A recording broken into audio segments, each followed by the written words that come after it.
রাখে আল্লাহ মারে কে। আজকে বাংলাদেশের বড় বড় ইউনিভার্সিটিগুলোতে ছাত্র শিবিরের ভূমিধস বিজয়।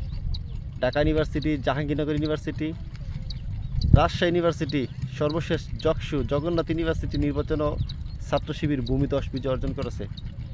যেই ছাত্র শিবিরকে শেষ করে দেওয়ার জন্য বিগত 17 বছরে ফেসিবাদ সরকার কত অত্যাচার নিপীড়ন চালাইছে, তাদের প্রত্যেকটা কথাই শুধু ছাত্র শিবির জামাত শিবিরের স্লোগান ছিল। জামাত শিবিরের নেতাকর্মীদেরকে ফাঁসি দেওয়া হয়েছে।